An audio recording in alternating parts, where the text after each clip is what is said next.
পদত্যাগ করে দেশ ছেড়ে পালানোর আগে কি সর্বনাশ করে গেলেন শেখ হাসিনা। এবং সর্বশেষ জানাবো সেনাবাহিনীর অসমর্থনে নিশ্চিত হয় শেখ হাসিনার চূড়ান্ত পরিণতি, রয়টার্সের প্রতিবেদন। এতক্ষণ শুনছিলেন সংবাদ শিরোনাম, এখন থাকছে বিস্তারিত। পদত্যাগ করে দেশ ছেড়ে পালানোর আগে কি সর্বনাশ করে গেলেন শেখ হাসিনা। লক্ষ্য জীবনের বিনিময়ে অর্জিত বাংলাদেশের স্বাধীনতার সার্বভৌমত্ব শুধু নিজের স্বার্থের কারণেই ভারতের হাতে তুলে দিয়ে এদেশের ভারতের কলোনি বানিয়ে রেখে অর্জন করেছিলেন এই শতাব্দীর ঘোষেটি বেগম খেতাব। একই সঙ্গে নিজের দেশ সংস্কৃতি ও ধর্মকে বিসর্জন দিয়ে তিনি ভারতের দাসত্ব পদলেখনের সংস্কৃতিকে প্রাতিষ্ঠানিক রূপ দিয়েছিলেন। 2. মুক্তিযুদ্ধকে নতুন বয়ানে বানিয়ে ফেলেছিলেন একটি ইন্ডাস্ট্রি। চরম বৈষম্যের কোটা ব্যবস্থা ও দলীয় কর্মীদের প্রায় 1 লক্ষ ভুয়া মুক্তিযোদ্ধার সনদ প্রদান এবং বিসিএস পরীক্ষায় প্রায় 1.5 শতক ধরে আবেদনীদেরকে দিয়ে প্রশ্ন ফাঁসের লুকেটিভ ব্যবসা সম্প্রসারণ করেই দেশের অধিকাংশ মানুষের বুকে বঞ্চনার লেলিহান দাবানল তিনি জ্বালিয়ে দিয়েছিলেন। 3. তিনি বাংলাদেশের রাজনৈতিক প্রতিহিংসা এবং ঘৃণাতন্ত্রের জননী। তার প্রবর্তিত ঘৃণার লেলিহান শিক্ষায় 15টি বছর চলছে সারাটা দেশ। কখনো লগি বৈঠা তাণ্ডবে, কখনো চাপাতির আঘাতে, আবার কখনো পুলিশ, র্যাব কিংবা বিজিবির নির্বিচার নৃশংস গুলিতে। 4. তারই ছত্রছায়ায় বাংলাদেশে ছড়ানো হয়েছে ভয়ঙ্কর ইসলাম ভীতি ও মুসলমানদের বানানো হয়েছে জঙ্গি, পোড়ানো হয়েছে পবিত্র কোরআন, হত্যা করা হয়েছে শত শত আলেমদেরকে, ফাঁসিতে ঝোলানো হয়েছে এই বঙ্গের শ্রেষ্ঠ সন্তানদেরকে। রিমান্ডে নিয়ে টর্চার, বিচার বহির্ভূত হত্যাকাণ্ড, ক্রসফায়ার এবং গুমসহ মানবাধিকার লঙ্ঘনের খতিয়ানগুলো 1000 বছরের ইতিহাস হয়ে থাকবে। বিশ্বের প্রথম লেডি হিটলার হিসেবে তিনি অমর হয়ে থাকবেন দুনিয়ার ইতিহাসে। 5. তার হিংসা ও ঘৃণাতন্ত্রের ছোবলে পুরো দেশ একসময় ছিল আস্তিক নাস্তিক বলে বিভক্ত এবং চরম ফিতনাতে নিমজ্জিত। আজ বিভক্ত মুক্তিযোদ্ধা আর রাজাকারের বাচ্চার চেতনার নামের স্বাধীনতার পক্ষ বিপক্ষ দ্বন্দ্ব তৈরি করে পুরো দেশটাকে নিশ্চিত সংঘাত এবং গৃহযুদ্ধের দিকে ঠেকে দিয়েছেন। দেশের পুরো রাজনীতিকে 1971 সালে লৌহ পিঞ্জরে আবদ্ধ করে অন্যান্য সকল দলমত এবং পথকে ক্রিমিনালাইজ করে গণতন্ত্রকে কবর দিয়ে সামনে এগিয়ে যাওয়ার সকল পথ বন্ধ করে রেখেছিলেন। প্রতিষ্ঠা করেছিলেন এশিয়া মহাদেশের প্রথম লুটতান্ত্রিক ফ্যাসিবাদ। 6. দেশের মানুষের শেষ আশ্রয় বিচার বিভাগকে সম্পূর্ণরূপে ধ্বংস করে তিনি আওয়ামী লীগের দলীয় কার্যালয়ে পরিণত করেছিলেন। হাইকোর্টের রায় হাইকোর্ট দিত না, আসত বঙ্গভবন থেকে। 7. তার দলীয় কর্মী বিশেষ করে ছাত্রলীগ ও যুবলীগকে বানিয়েছিলেন এই যুগের ভয়ঙ্কর সন্ত্রাসী কিলার ব্যাশিং। ক্যাম্পাসের টর্চার গঠন করে ভিন্নমতের ছাত্র নির্যাতন, লগি বৈঠা দিয়ে হত্যা করে লাশের ওপর নৃত্য করা, হত্যা করে লাশ কেটে টুকরো টুকরো করা, এই ধরনের হাজারো লৌহস্য কাহিনী আছে এই সন্ত্রাসী বাহিনীর। শেখ হাসিনা এদের সবাইকে দিয়েছিলেন লিগাল ইমিউনিটি, এমনকি ফাঁসির আসামি হয়েও এরা পেয়েছেন প্রেসিডেন্টের বিশেষ ক্ষমতা, লোভনীয় চাকরি এবং প্রমোশন। 8. তিনি বাংলাদেশের প্রথম গণহত্যার জননী। অন্তত 6টি গণহত্যা সংঘটিত হয়েছিল তাঁরই শাসনামলে। 28 অক্টোবর লগি বৈঠা তাণ্ডব, 5 মে আলেমদের রক্ত রঞ্জিত হয় শাপলা চত্বর, 25 ফেব্রুয়ারি পিলখানার ইতিহাসের জঘন্যতম হত্যাকাণ্ড সংঘটিত হয়। আল্লামা সাইদের রায় পরবর্তী ম্যাসাকার, সাতক্ষীরা ম্যাসাকার এবং বর্তমানে কোটা বিরোধী নিরীহ ছাত্রছাত্রীদের ওপর সীমাহীন নির্যাতন ও নিষ্ঠুর হত্যাযজ্ঞ 1000 বছর ধরে গণহত্যার সাক্ষী হয়ে থাকবে। এই কিলিং মিশনে দেশীয় কিলারদের পাশাপাশি তিনি ভাড়া করে এনেছিলেন রয়ের প্রফেশনাল কিলারদের। 9. একচ্ছত্র ক্ষমতা ও একদলীয় শাসন কায়েম করতে গিয়ে তিনি প্রায় দেশের প্রতিটি প্রতিষ্ঠান ধ্বংসের দ্বারপ্রান্তে এনেছিলেন। দেশের প্রতিরক্ষা বাহিনীকে ধ্বংস, দুর্বল, বিতর্কিত এবং দলীয়করণে তিনি ইতিহাসে কুখ্যাত হয়ে থাকবেন।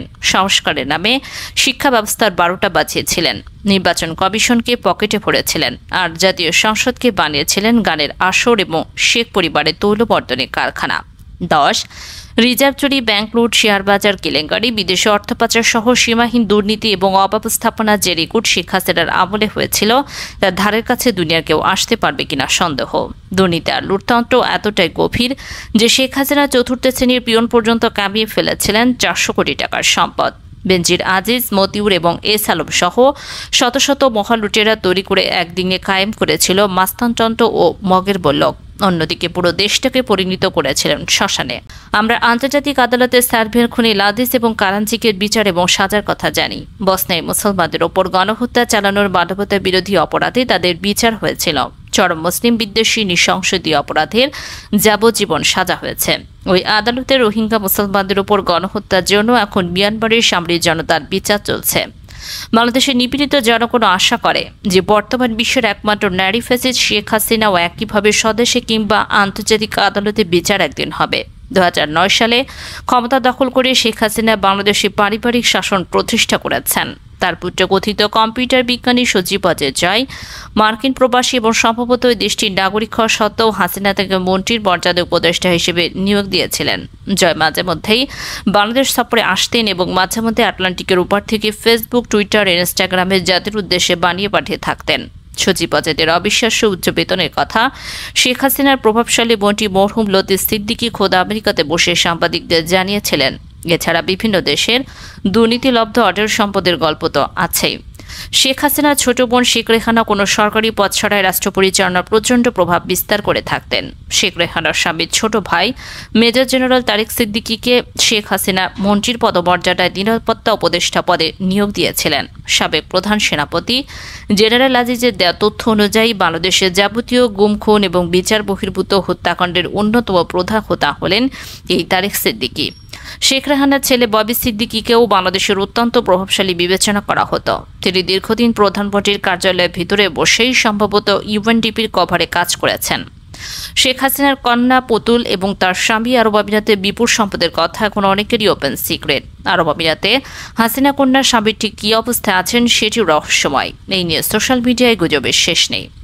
পদ্মা সেতু দুর্নীতিতে সাবেক মন্ত্রী আবুল হোসেনের সাথেই দম্পতির নাম জড়িয়ে আছে। সেই সময় তারা কানাডায় অবস্থান করতেন। কেন তারা কানাডা থেকে পালিয়ে প্রথমে কাতার এবং পরে আরব আমিরাতে ঘাঁটি গড়েছেন সেটাও আমজনতার অজানা। অবশ্য পুতুল এখন স্বামীর সাথে না থেকে মায়ের সাথেই ঘুরছেন। শেখ হাসিনার কন্যার শ্বশুর ইঞ্জিনিয়ার মোশাররফ দীর্ঘদিন স্থানীয় সরকার সহ অন্যান্য গুরুত্বপূর্ণ মন্ত্রণালয়ের দায়িত্বপ্রাপ্ত মন্ত্রী ছিলেন। মোশাররফের ছোট ভাইকে কিছুদিন আগে প্রায় ২,০০০ কোটি টাকা লোপাট করার অভিযোগে সরকার গ্রেপ্তার করেছিল।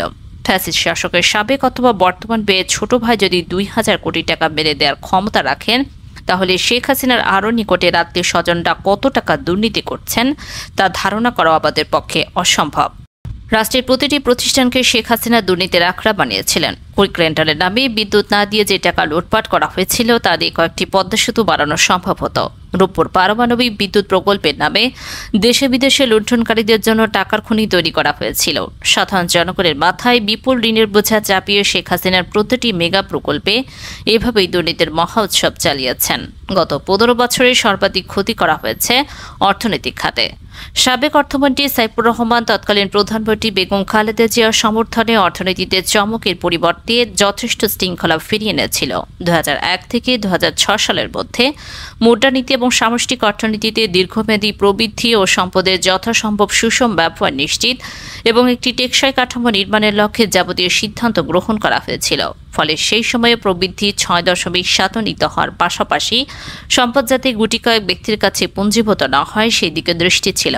শেখ হাসিনা সহজে লুটের ভাগ পাওয়ার জন্য চিন্তিত লুটেরদের হাতে দেশের অর্থনীতি পরিচালনার দায়িত্ব অর্পণ করেছিলেন। দেশের প্রতিটি অর্থনীতি প্রতিষ্ঠানে অডিট করলেই কেবল লুটপাটের প্রকৃত চিত্র বাংলাদেশের জনগণ জানতে পারবেন। বাংলাদেশে যেসব সর্বনাশ শেখ হাসিনা করলেন তার মাসুল বাংলাদেশকে অন্তত ১০০ বছর ধরে দিতে হবে। শেখ হাসিনা হঠাৎ করে দেশ ছেড়ে পালিয়ে যাওয়ার আগের রাতে সেনাপ্রধান তার জেনারেলদের সঙ্গে বৈঠক করেন। সিদ্ধান্ত নেয় কারফিউ বলবৎ রাখতে সেনারা বেসামরিক লোকদের ওপর গুলি চালাবেন না। তবে সেনাপ্রধান জেনারেল ওয়াকারুজ্জামান যখন বাংলাদেশের সাবেক প্রধানমন্ত্রী শেখ হাসিনাকে স্পষ্টভাবে জানান যে সামরিক বাহিনী আর তার নেতৃত্বাধীন সরকারকে আর সমর্থন দিতে পারবেন না, সে সময় তারা দেশ ত্যাগের পরিস্থিতির সৃষ্টি হয়। ৭ আগস্ট সকালে এক এক্সক্লুসিভ প্রতিবেদনে বাংলাদেশের সেনা কর্মকর্তাদের বরাত দিয়ে এমনটি জানিয়েছেন বার্তা সংস্থা রয়টার্স।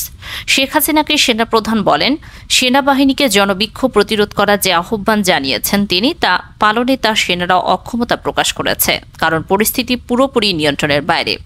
প্রথম দিকে এই পরামর্শ মানতে একেবারেই নারাজ ছিলেন শেখ হাসিনা। তাকে বোঝাতে ব্যর্থ হয়ে তার ছোট বোন শেখ রেহানাকে আসন্ন বিপদ সম্পর্কে বলেন সেনাপ্রধান এবং শেখ হাসিনাকে বোঝানোর অনুরোধ জানান। কিন্তু তিনিও ব্যর্থ হওয়ার পর শেখ হাসিনার ছেলে সজীব অজয় জয়ের সঙ্গে যোগাযোগ করেন সেনাপ্রধান। জয়ের সঙ্গে কথা বলার পর দেশ ত্যাগে সম্মত হন শেখ হাসিনা। সে সময় নিরাপদে গণভবন থেকে বের হওয়ার জন্য তাদের হাতে সময় ছিল ১ ঘণ্টারও কম।